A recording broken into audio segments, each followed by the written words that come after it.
me do my two-step.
Halo Tribuners, kembali lagi di Triponcast, Tribun Pontianak Official Podcast, edisi Berbincang Kesehatan. Jangan lupa juga saksikan Triponcast di edisi berbincang lainnya di hari-hari yang lain, karena kita hadir setiap hari dari Senin sampai dengan hari Minggu dengan topik yang berbeda dan juga dengan bintang tamu yang berbeda-beda pastinya. Tapi semoga apa yang kami sajikan bisa memberikan inspirasi dan motivasi khususnya untuk para Tribuners yang menyaksikan. Dan sekarang kita masih dalam edisi Berbincang Kesehatan dengan tema mitos atau fakta seputar batu ginjal. Kalau tadi kita sudah membahas pertanyaan-pertanyaan yang sudah dijawab oleh Dr. Joy dan Dr. Erik. Maaf. Dokter. Oke, ini karena memang cuaca agak kurang mendukung akhir-akhir ini ya. Kadang panas, kadang sejuk. Curiga dispenser.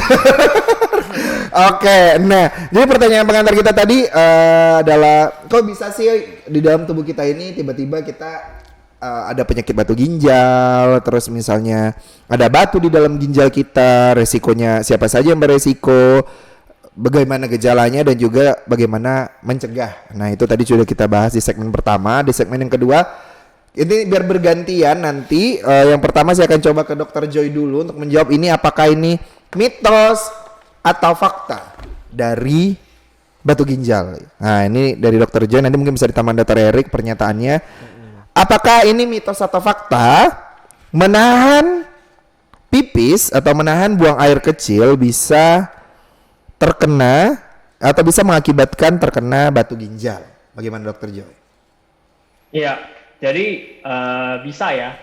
Kenapa bisa? Karena semakin kalau kita menahan pipis kan otomatis pipis kita semakin lama ya terkandung di dalam ginjal sepanjang saluran kemihnya lah gitu. Nah semakin lama terkandungnya otomatis dia lebih memberikan waktu untuk terjadi kristalisasi. Okay. Kristalisasi kan butuh waktu dong, nggak mungkin dalam waktu 1 detik langsung udah ngendap, dalam waktu 1 detik tiba-tiba udah bergabung semuanya, itu kan nggak mungkin. Jadi otomatis semakin lama tahan kencing itu semakin memungkinkan untuk terjadinya pembentukan si batu itu sendiri gitu. Oke, nah jadi ini jangan menahan buang air kecil ya nih Tribuners. Tapi kalau misalnya untuk umumnya nih dok, ini pertanyaan umum sih. Kalau misal manusia itu dikatakan sehat nih, sehat gitu secara jasmani ya, itu buang air kecilnya 1 hari berapa kali sih dok? Normalnya biasanya gitu. Itu sebenarnya kalau normalnya sih agak sulit ya ditentuin, soalnya kan kalau kita pipis itu kan tergantung satu, misalnya minumannya sehari minum berapa banyak. Kedua cuaca, kalau cuaca misalnya dari sobat-sobat Triponcast nih, Tribuners, kalau ke bioskop gitu ya, terus banyak minum, dingin kan, pasti sering bolak-balik WC kan, pasti kayak aduh gak tahan nih, tiba-tiba pengen ke WC gitu. Nah itu kan suhu juga menentukan bisa bikin orang lebih sering pipis gitu. Jadi kalau normalnya sih mungkin 5-8 kali atau 7 kali per hari. Tapi itu tergantung lagi ya. Nah confirm menahan buang air kecil atau pipis bisa terkena batu ginjal adalah benar. Fakta. Tribuners, bukan hayal ya, ini fakta ya. Jangan suka mengada-ngada. Ih, enggak apa-apa, nanti aku buang air kecilnya, acaranya belum selesai, filmnya belum beres. Nanti takut ketinggalan ini. Makanya sebaiknya kalau untuk berarti gini lah, kita harusnya bisa antisipasi. Misalnya kita sedang berada dalam satu pekerjaan yang mungkin agak sulit gitu buat kita untuk mengakses toilet misalnya ya. Berarti kita juga harus tahu apa yang kita konsumsi gitu. Jadi biar kita tidak ada trigger untuk kita buang air kecil yang menyebabkan karena memang dalam satu occasion itu sulit gitu ya. Pertama mungkin jaraknya jauh. Misalnya kayak bayangkan kalau kita lagi nonton konser, kita berada di tengah-tengah misalnya 30.000 orang, kita mau pipis. Ya itu pasti kan sulit gitu kan. Jadi kalau bisa memang sebisa mungkin kita yang harusnya mengontrol apa yang kita konsumsi ya, khususnya untuk air sehingga kita tidak terpancing gitu untuk buang air kecil di saat-saat yang sulit gitu. Karena kadang-kadang ini kan kalau kita berbicara tentang menahan kan ada unsur kesengajaan, yang pertama ada. Yang kedua itu tadi faktor kondisi gitu, Dok. Kan kadang-kadang nggak mungkin kayak bisa upacara bendera itu kan banyak kan kadang-kadang kalau waktu kita sekolah. Aduh, pemimpin upacara lagi nih, nggak mungkin. Kayak gitu kan, Dok. Tangannya hormon basah di bawah udah basah gitu. Susah juga ya. Oke, tapi kalau misalnya dalam keadaan normal tidak ada trigger yang harus membuat kita menahan untuk menahan buang air kecil, sebaiknya jangan ditahan. Iya. Jangan ditahan. Jadi harus langsung cari tempat untuk kita bisa buang air kecil yang aman dan nyaman. Iya, benar. Makanya kalau misalnya nih nonton bioskop juga misalnya filmnya seru banget. Nah, makanya kan biasakan sebelum masuk bioskop itu ya kencing dulu gitu misalnya. Sebelum masuk bioskopnya jangan. Makanya harus itu benar kata Mas Dio, harus diperhatikan konsumsi cairannya juga gitu. Nah, itu. Atau misalnya kalau mau makan, misalnya tahu nih, misalnya mau nonton filmnya jam 5 sore, misalnya jam 4 mungkin udah bisa makan, atau jam setengah 4. Jadi kok bisa sejam sebelumnya lah kayak gitu-gitu kan. Iya kan? Makanya 15 menit sebelumnya. Kalau kasihan kan nanti yang dimakan pedas, yang diminum banyak. Filmnya lagi bagus-bagus nih. Yang filmnya tadinya ndak tegang nih, keringat nih. Padahal filmnya keringat akan kencing. Tidak baik. Oke, nah sekarang kita ke Dokter Erik untuk mengklarifikasi kembali mitos atau fakta dari ini adalah makanan kesukaan orang Indonesia hampir di seluruh Indonesia, walaupun beberapa tidak suka ya. Tapi bisa jadi ini adalah salah satu makanan yang sangat diminati gitu. Makan jengkol bisa juga mengakibatkan kita terkena batu ginjal. Mitos atau fakta? Oke, jadi kalau dengar jengkol ini kan banyak ya, semur jengkol. Waduh. Rendang jengkol, jengkol goreng, jengkol bakar, jengkol melayang, nggak tahu lah. Banyak ya jengkol ya kita kan. Paling favorit nih kayaknya. Iya, kayaknya Dokter Jo ini hobi juga makan jengkol, yang nggak tahu nih. Hobi nggak, Dok? Lumayan. Lumayan lah ya. Makanya hati-hati Dok, jangan lupa sikat gigi habis makan ya. Jadi intinya memang benar. Jadi kalau diteliti kan bahkan lucu ya, nama zatnya aja kan mirip ya dengan jengkol, asam jengkolat gitu. Jadi itu ada memang asam ada. jengkolat. Iya, jadi memang terkandung dalam jengkol. Dalam jengkol iya. Jadi asam jengkolat itu loh tadi itu yang kalau kita makan terus lama kelamaan ya bisa mengendap bentuk kristal itu tadi. Jadi fakta bisa makanya hati-hati bahkan namanya asam jengkolat kan. Nah gitu. Jadi memang ada di situ. Bahkan udah diliti di luar juga namanya masih asam jengkolat, kan keren ya. Jadi kayak di penelitian luar negeri tapi namanya asam jengkolat gitu. Oh, kan canggih ya. Iya, tapi ya itu dia tadi kalau di luar negeri jadinya enggak gitu. Asam jengkolat. Oke, logatnya beda dikit deh. Nah, jadi makanya kalau apalagi kalau teman-teman makan jengkol ya yang hobi nih, nah usahakan itu banyak minum air. Nah, jadi jangan sampai asam jengkol itu terlalu menumpuk. Nah, itu lama-lama bisa jadi kristal. Jadi jengkolnya yang sebelumnya enak malah jadi petaka gitu. Jadi kan. petaka ya. Makanya. Dan kalau udah kena kan jadinya tidak bisa menikmatinya lagi gitu kan, karena ada kecenderungan trauma juga bisa atau pasti akan dikasih catatan sama dokter, jangan mengkonsumsi ini lagi. Nah, gimana tuh Dokter Joy? Tapi kalau misalnya ini kan kalau kita katakan mengkonsumsi ini kan kayaknya berlebihan, hampir mungkin setiap hari menunya itu aja kali ya, Dok ya. Tapi kalau misalnya kalau musiman gitu bisa aja kalau tiap hari juga makannya itu ya, Dok. Tapi ini Dokter Joy kalau misalnya dia ada kalau ini kan kita membicarakan jengkol dalam keadaan mungkin misalnya dia dimasak dalam bentukan sayur gitu. Tapi kan olahannya banyak nih, Dok. Ada yang sekarang bentuknya keripik apa segalanya, itu juga bisa. Sebenarnya bukan dari masalah dari pengolahannya, tapi emang asli ya dari si jengkol memang ya kandungan di dalam jengkol itu kan asam jengkolat. Nah, itu tadi asam jengkolat itu ya. Iya, benar. Yang keroknya asam jengkolat itu. Nah, ini makanya Tribuners. kalau kita habis pipis, habis makan jengkol, pipisnya bau kan ya. Iya. Nah itu baunya dari jengkol itu sendiri, makanya dia dibuang dari urin, ya kan? Oke, nah terjawab. Nah, bukan apa nanti Tribuners mikir kan, oh ini yang aku sih nggak makan dalam bentuk semur atau rendangnya nih, tapi cuman keripiknya, nggak ada masalah tuh, mohon maaf ya. Jadi dia ada kandungan di dalamnya, jadi tidak peduli dia bentuknya seperti apa Tribuners, tapi yang paling penting adalah kandungan dalamnya ini yang kalau dikonsumsi berlebihan ini bisa menyebabkan kita bisa terkena batu ginjal. Itu tadi ada namanya asam jengkolat tuh. Dia aja udah ada asam tersendiri dia nih, luar biasa. Harusnya bisa dijadikan rujak dia nih. Oke ya, bercanda ya. Tribuners, asam jengkol. Berarti saya ulang lagi dari yang pertama, menahan kencing fakta bisa menyebabkan batu ginjal itu adalah fakta.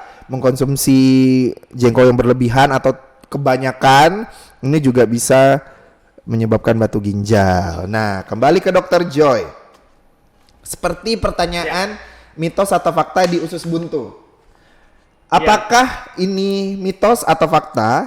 Ada pernyataan yang menyebutkan kalau kita terkena batu ginjal, maka kita wajib melakukan operasi. Nah, ini gimana nih, Dok? Nah, ini pandangan yang salah ya. Sama seperti usus buntu juga, jadi itu tentu wajib ya. Nah, kenapa tidak wajib gitu? Kenapa sebenarnya harus dikeluarkan dari operasi? Tidak perlu sebenarnya. Tergantung lagi dari ukuran batunya gitu. Kalau misalnya ukuran batu masih kecil sekali, kayak dokternya lihat, ini mungkin deh dengan obat-obatan. Ada namanya obatnya, dia bisa lebih mengecilkan lah ukuran batunya, sedikit mengecilkan, dan kita berharap bahwa si batu itu nanti bisa cukup kecil untuk lewat dan dikeluarkan secara spontan pas pipis gitu. Nah itu jadi belum tentu, jadi tergantung ukuran batunya lagi gitu. Jadi tergantung ukuran batunya lagi ya, Dokter Joy. Kalau dokter sendiri, kalau misalnya kita tadi kan saya senang tuh, berarti ada obatnya nih. Obatnya memang prosesnya mengecilkan. Kalau untuk lama proses kita mengkonsumsi obat sampai akhirnya itu berapa lama nih, dokter? Oke, ini durasinya ya. Durasi, iya. Selama-lamanya gitu. Minum obat-obatnya yang jadi penyakit. Iya, jadi sebenarnya sih gini. Jadi kalau misalnya obat ini berarti tergantung ke kita lihat keadaan pasiennya lagi gitu. Misalnya kita kasih obat gitu, terus kita lihat gejalanya gimana. Iya. Ya misalnya pertama sakit, pas minum obat tiba-tiba mungkin lama-lama kan membaik. Iya. Lalu kita periksa lagi nih nanti, periksa lewat ini pemeriksaan yang lab, radiologi, kita lihat lagi batunya. Misalnya tiba-tiba batu udah tinggal segede upil gitu lah, berarti kan ada perkembangan. Nah bagus tuh, berarti kasih lagi. Ya pokoknya kita cek lagi sampai dia batunya udah oke, udah aman, udah hilang, nah bro kayak gitu bisa berhenti gitu. Jadi ya intinya kan memang sesuai tujuan obatnya, menghilangkan batu itu kan. Jadi ya nggak perlu selamanya juga gitu. Oh ya, jadi tidak ada harus dikonsumsi seumur hidup gitu ya? Enggak kayak penyakit kronis yang kayak bilang kayak kemarin kayak hipertensi atau hipertensi kan harus seumur hidup gitu. Iya makanya. Karena dia mengontrol. Iya. Kalau ini kan dia mengecilkan, jadi sehingga kalau dia udah kecil dan bisa istilahnya bisa dibuang dari tubuh kita secara alami, berarti sudah selesailah proses kita melakukan pengobatan lewat obat gitu ya, lewat mengkonsumsi obat. Cuman ya udah jangan minum obat lalu ya makan lagi yang asam uratnya tinggi, makan jeroan lagi gitu ya. Itu sih ya ancur lah istilahnya kan. Oke.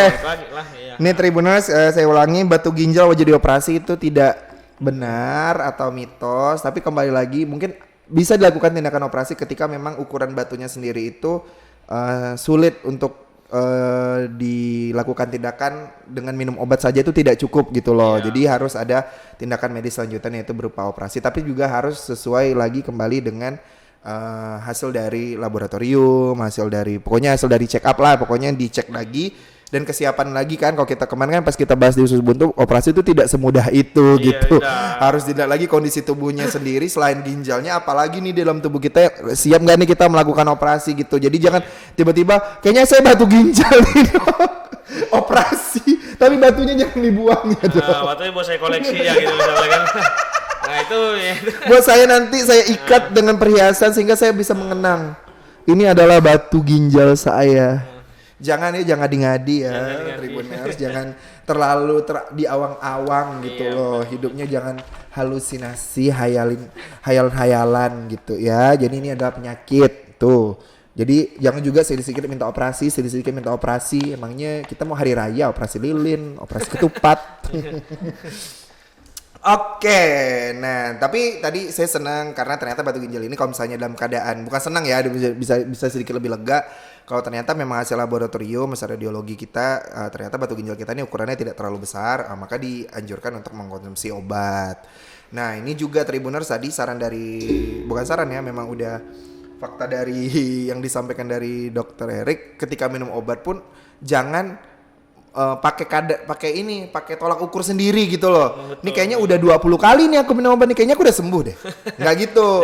Jadi dilihat lagi perkembangan gejala-gejala yang timbul dari tubuh kita, apakah masih sama. Kalau memang ada pengurangan gejala kan cek lagi ke dokter, dia minta lihatin lagi prosesnya udah sejauh mana, baru gitu nanti bisa menentukan kira-kira kita udah boleh berhenti atau tidak gitu. Betul, ya Tribuners ya. Oke, selanjutnya kita kembali ke Dokter Erik. Ini mungkin ini agak relate nih sama yang terjadi selama pandemi. Iya. Karena kan selama pandemi ini kan kita kan harus disuruh menjaga kondisi tubuh gitu dalam keadaan sehat ya, selain dengan makan makanan yang dengan pola makan yang baik, olahraga, tapi kita juga pernah saya dengar. Dan ini juga dilakukan di saya dan keluarga itu dianjurkan untuk minum suplemen gitu, karena bahkan ada beberapa perusahaan juga menyediakan suplemen untuk karyawannya. Bahkan sempat sekali suplemen itu susah sekali dicari. Itu fakta ceritanya karena saya cari gitu, karena kan orang tua saya titip nih, karena mungkin orang tua saya sadar nih dia di rumah kondisinya memang usia juga sudah di atas 40-50, jadi kayak nanti kalau misalnya ke daerah sekitar jalan ini tolong cariin ini. Itu saya benar-benar pergi dari satu toko obat atau apotek ke itu tidak nemu gitu nih suplemen. Nah ini pertanyaannya, karena ini relate dengan apa yang kita alami sekarang ya di masa pandemi ini, Tribuners, mengkonsumsi suplemen vitamin C ini juga bisa menyebabkan batu ginjal. Lagi-lagi suplemen ya, jadi kan. Nah bayangkan nih sobat Tribuners, bayangkan yang ternyata yang selama ini kita anggap baik, makanya kan dibilang kalau berlebihan itu tetap nggak baik juga gitu. Jadi jangan mentang-mentang nih lagi pandemi nih terus mau konsumsi suplemen tapi itu semuanya mau dicoba. Jadi misalnya vitamin C sehari 10 biji misalnya, saking mentang-mentangnya mungkin mikirnya kan lebih kuat gitu ya, tapi ternyata salah gitu. Jadi nggak boleh, karena memang bisa. Jadi kan kalau vitamin C itu kan nama bahasa ilmiah kan ascorbat gitu. Nah itu bisa dia menjadi bahan, kalau kebanyakan itu bisa jadi bahan buat jadi batu gitu. Nah jadi bayangkan yang Anda pikir itu adalah sesuatu yang aman gitu, karena kebanyakan ya malah jadi batu ginjal gitu. Batu ginjal. Iya, jadi bahaya, bisa ya. Bisa, jadi confirm mengkonsumsi suplemen vitamin C berlebihan. Iya. Tapi kalau misalnya ini ke Dokter Joy boleh ditambahkan sedikit, kalau untuk normalnya kita berapa banyak nih mengkonsumsi vitamin C yang bentuknya suplemen nih, Dok? Kan pasti kan kalau memang ini dilegalkan kan berarti memang boleh dikonsumsi. Tapi kalau untuk boleh itu berapa gitu dosisnya atau kadarnya gitu yang bisa kita konsumsi normalnya? Oke. Jadi sebenarnya sih kalau untuk orang berisiko itu tadi kan udah disebutkan kan bahwa ternyata si vitamin C itu bisa diubah menjadi oksalat gitu. Jadi oksalat dan dia dibuang lagi melalui urin. Nah, kalau untuk rekomendasinya sih yang saya tahu itu 45 mg per hari. 45 mg. Tapi itu untuk suplemen. Nah, vitamin C itu kan kita dapatnya tidak hanya dari suplemen kan, misalnya dari makanan, dari buah-buahan, itu kan juga kita dapat vitamin C-nya gitu. Tapi kalau untuk rekomendasi dari Kementerian Kesehatan yang saya baca itu 45 mg per hari. Itu dari suplemen ya, Dok ya? Berarti kalau kita mau beli suplemen kita lihat dulu nih ini vitamin C berapa miligram gitu ya. Bagusnya gitu sih sebenarnya. Jangan langsung semuanya yang bentuknya minuman diminum, yang bentuknya pil diminum, jus juga tetap jalan. Menunya semuanya vitamin C gitu. Apalagi yang kalau yang infus tuh gimana? Yang ada kayak infus vitamin C katanya. Oh, ini sih kalau ini jadi gini ya, kalau misalnya masalah infus nih. Infus itu kan jadi indikasi infus itu ada bagi dokter dan tenaga medis tuh Enggak, jadi infus tuh bukan buat Anda gini kayak vitamin gitu loh, jangan. Itu gimana ya? Jangan sebenarnya. Jadi infus itu juga bisa berpengaruh ke ginjal berarti? Kalau misalnya ya infus yang ada vitamin C-nya gitu maksudnya. Ya sebenarnya kalau itu sih jarang sih kejadiannya kayak gitu maksudnya. Cuman itu kalau misalnya bicara infus dan vitamin tadi ya. Jadi jangan biasakan lemah sedikit minta infus. Iya gitu jangan. Soalnya infus itu memang ada indikasi tertentu untuk diinfus gitu. Jadi jangan biasanya kan ada yang promosi infus untuk vitamin, infus untuk itu harus hati-hati karena ya makanya kan saya bilang tadi kan isinya itu tadi. Jadi kalau misalnya tidak ada indikasi misalnya ya jangan diberikan gitu. Ya, memang sih terasa mungkin sugestinya merasa lebih segar atau apa, tapi kan pemerintahan itu memang ada aturannya gitu. Jadi bukan buat orang sehat yang segar bugar kita kasih cairan gitu ya jangan juga gitu.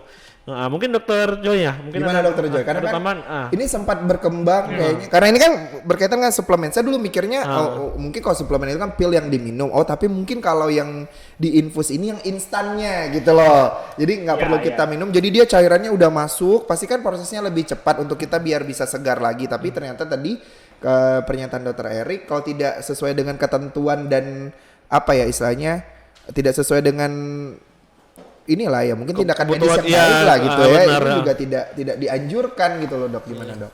Iya, tentu saja semua yang berlebihan pasti ada efek buruknya lah. Nah itu tergantung, makanya kalau kita mau infus ya tergantung lah. Kalau sebisa mungkin dapatkan vitamin C itu dari bahan-bahan yang natural aja seperti buah jeruk, buah mangga. Itu yang lebih disarankan daripada si vitamin C suplementasi yang terutama yang infus gitu. Karena kalau yang itu lebih susah untuk diolahnya dan dikeluarkannya gitu. Kalau untuk vitamin C yang pemberiannya bukan yang secara natural. Oke. Tetap aja lah. Oke, terima kasih ya. Ini sangat membuka pikiran Tribuners nih pastinya untuk biasanya kan karena biasa alasan pekerjaan, mungkin memang aktivitas yang tinggi tapi juga tidak bisa untuk mengambil hari untuk beristirahat. Biasanya kan ini kan sempat booming di awal-awal 2000-an ketika pertelevisian masih sangat lebih banyak digemari dibanding ini ya dibanding digital gitu. Iya kan jadi kayak banyak sekali kayak misalnya artis-artis yang misalnya di lokasi syuting itu ini lagi infus vitamin C. Nah, lalu orang mikir berarti boleh nih kalau aku udah mulai lemas-lemas sedikit, minta ke dokter minta infus. Ternyata tidak semudah itu ya, Dok ya. Enggak. Jadi makanya kan memasukkan barang ke tubuh Anda tuh ya jangan jangan dianggap remeh. Iya, kayaknya apalagi infus gitu. Iya, ini sama dengan tadi kurang lebih agak sedikit melenceng pertanyaan saya tapi dikit-dikit lah. Iya, kurang lebih tindakannya sama kayak kita tiba-tiba operasi gitu. Jangan mentang-mentang kita punya memang secara material kita ada cukup dan kita memang pengen cepat aja nih penyakit biar cepat beres gitu. Operasi angkat aja nih Dok ya, pokoknya yang beres, pokoknya yang bikin sakit nih angkat aja. Iya, kalau perlu angkat ginjalnya dijual. Jangan ya. Iya kan? Jangan ya. Iya, jadi jangan sampai ya ini tidak semudah itu. Ini udah diklarifikasi secara medis. Jadi Tribuners yang selalu setia nonton Berbincang Kesehatan semoga dapat nih gambarannya tentang tindakan-tindakan sesuai dengan topik penyakit yang selalu kita sampaikan setiap harinya, setiap minggunya. Oke, ini mitos atau fakta terakhir ini mungkin bisa ditambahkan berdua. Ini yang terakhir sebelum kita nanti closing di edisi kali ini adalah minum boba. Wah, ini adalah minuman kesukaan masyarakat masa kini gitu. Tribuners pasti sangat suka nih karena memang di awal 2000 dari akhir 2019 memasuki 2020 trennya bergeser gitu. Sempat bergeser dari perkopian sedikit bergeser ke perbobaan gitu. Nah, ini sehingga muncullah boba ini, boba yang dicampur ini, warnanya ini, apa segala macam. Tapi di sini ada juga isu yang berkembang di masyarakat. Ada asumsi-asumsi yang mengatakan bahwa minum boba itu bisa menyebabkan juga nih batu ginjal gitu.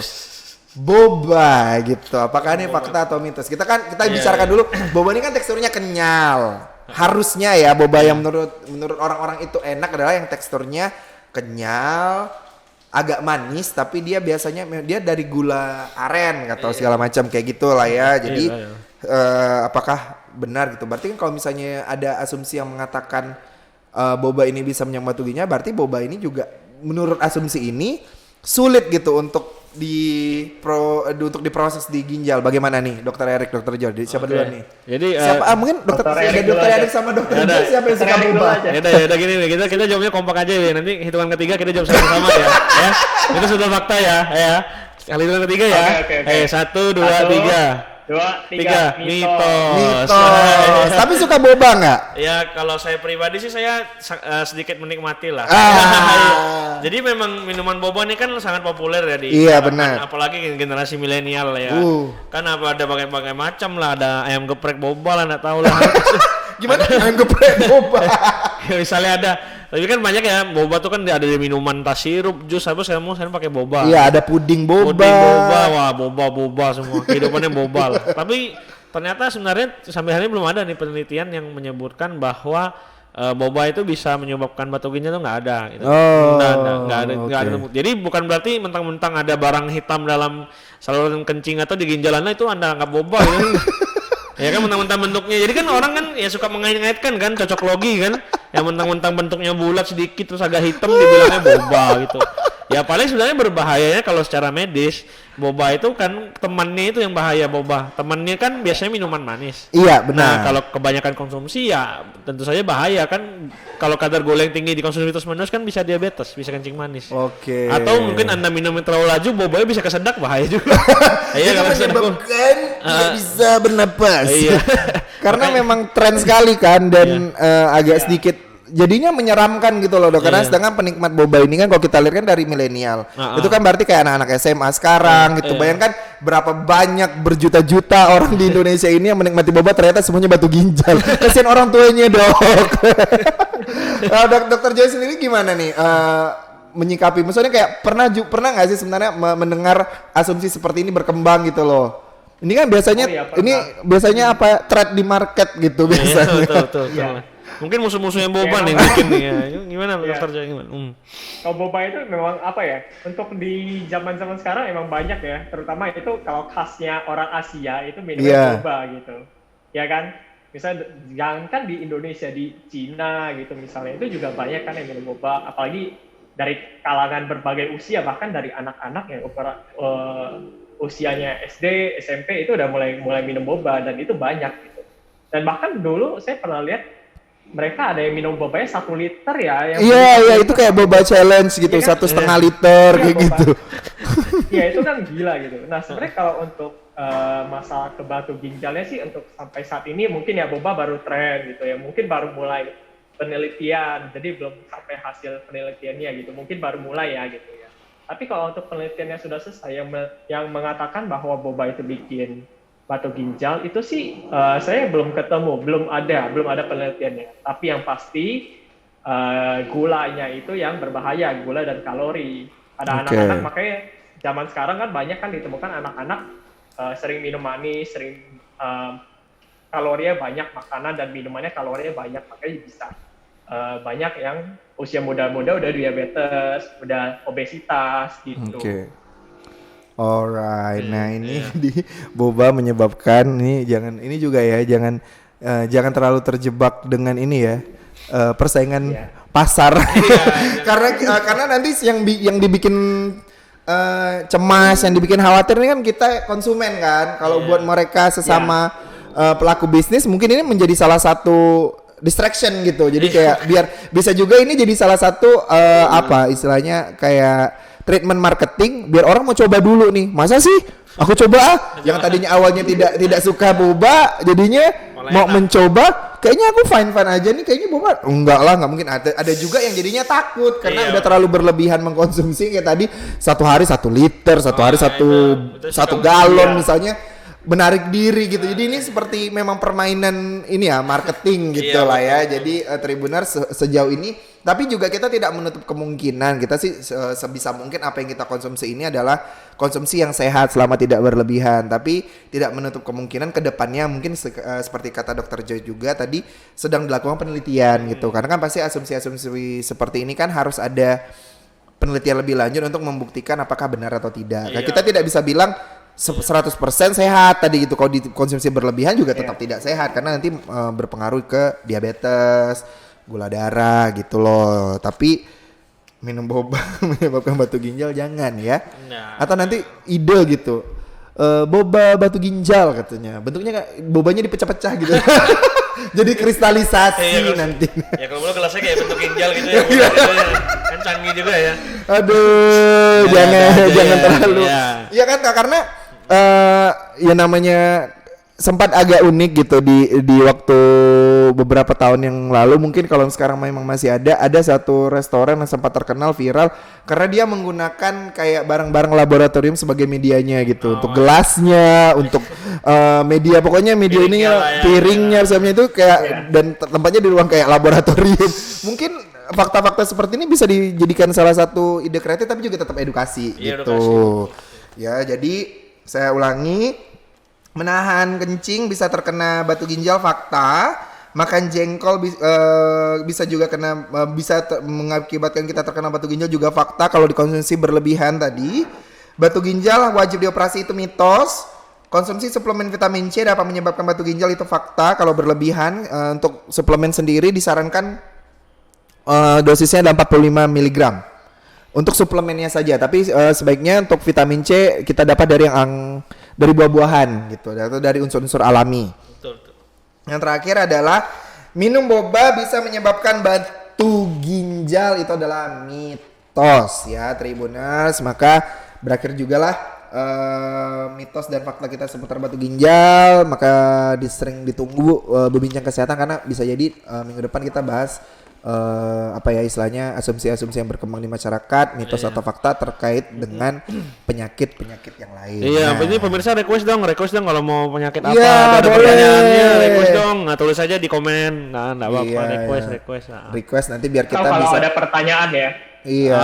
Tulis aja di komen di nanti biar kita bisa tampung atau misalnya nanti ternyata memang pertanyaannya mayoritasnya untuk kita harus membahas di beberapa penyakit tertentu, itu juga yang nanti akan kita menjadi topik gitu untuk kedepannya biar kita bisa langsung tahu nih Tribuners mungkin di dalam hidupnya sekarang tubuhnya mulai menimbulkan gejala-gejala nih yang sempat dicari cocok logi sendiri itu kemungkinan ini nih apakah benar, kayak itu kan, itu juga nanti biar kita bantu untuk mengkonfirmasi atau memberikan inilah istilahnya gambaran atau wacana tindakan seperti apa nih yang harusnya Tribuners lakukan. Nah dari Dr. Joy sebelum kita bertemu lagi di minggu depan, Dr. Joy ada yang ingin disampaikan terkait dengan topik kita kali ini ke Tribuners? Ya kembali lagi sih pokoknya sebenarnya apa yang kita lakukan, apa yang kita masukin ya itu yang kita dapat gitu. Jadi sebisa mungkin sih sebenarnya penyakit itu kan ada banyak ya. Penyakit itu kan ada banyak dan banyak juga cara untuk mencegah. Ya kurang lebih itu aja sih. Oke, jadi berhati-hati dengan apa yang kita konsumsikan dalam tubuh. Dokter Erik gimana Dokter Erik? Jadi kalau untuk hari ini ya intinya ya batu ginjal tuh ya bisa dihindari dan konsumsi airnya dikontrol juga. Nah, jadi konsumsi air diperbanyak, sodanya juga bukan tidak boleh sama sekali tapi dikontrol juga. Ya kontrol faktor risiko tadi. Dan kalau misalnya Anda memang mengalami keluhan atau apa, jangan menggunakan cocok logi sembarangan gitu karena kan membuat berbagai macam persepsi gitu. Jadi diskusilah dengan tenaga medis. Kami kan juga bukan dewa, kami bukan Tuhan. Ya kami juga bisa salah. Kalau misalnya memang ada bahan-bahan yang mungkin mau didiskusikan atau kita mau diskusi, mau saling tanya jawab, mungkin ada yang mau dibicarakan boleh gitu, nggak apa-apa, hubungi aja kita kan selalu di Tribunnya gitu ya. Jadi gitu, jadi kalau misalnya dari kami kalau misalnya ada salah atau salah kata atau salah info mohon maaf ya karena kami juga ya bisa salah lah gitu. Iya, namanya juga ke ilmu medis sama kedokteran ini saya juga sempat diskusi, ini selalu berkembang. Iya, kan selalu berkembang, siapa tahu ada yang mungkin ada ibu siapa misalnya ibu ini membaca, jurnal ini terbaru nih dok, coba dokter lihat, kan kaget juga, ibu ini baca jurnal yang ngeri juga ya, gitu kan. Ternyata concern gitu terhadap kesehatan gitu kan.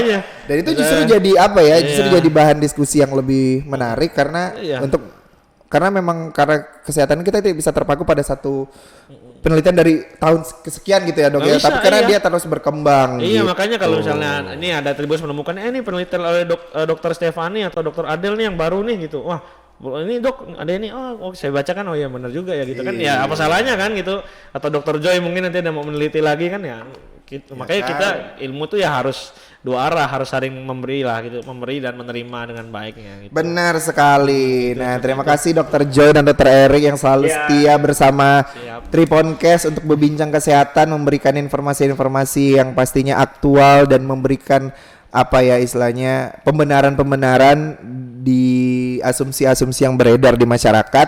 Kembali lagi di sini kami ingin memberikan informasi yang pastinya yang berdasarkan ilmu medis sehingga Tribuners yang selama ini hanya membuat persepsi sendiri terhadap kesehatan ini bisa lebih konsen lagi untuk bisa mengkonsultasikan apa yang terjadi dalam tubuh kita dengan pihak medis gitu intinya. Jadi jangan hanya mendengar selentingan atau mendapatkan masukan atau saran dari orang-orang dulu. Nah kayak gitu itu orang-orang dulu nih. Nah, katanya kalau batu ginjalnya kita tuh harus kayak gini gitu.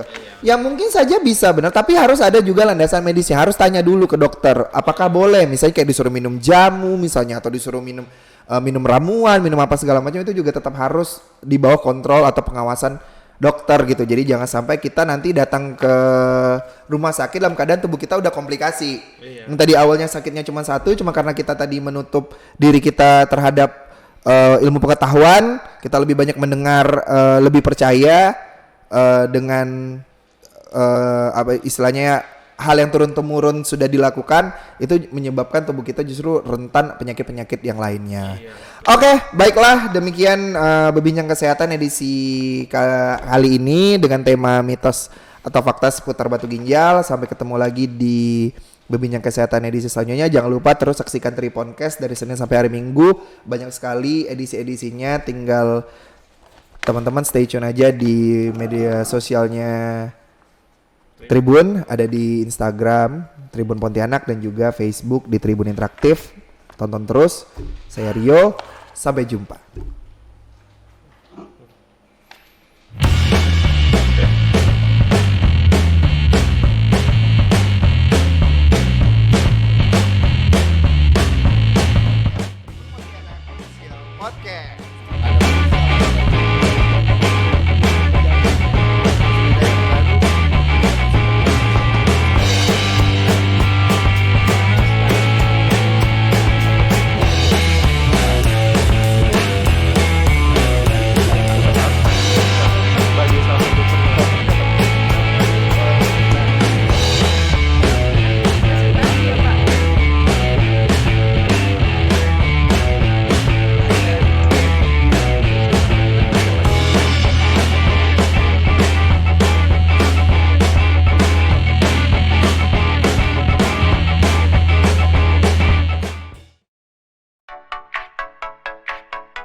Me do my two-step.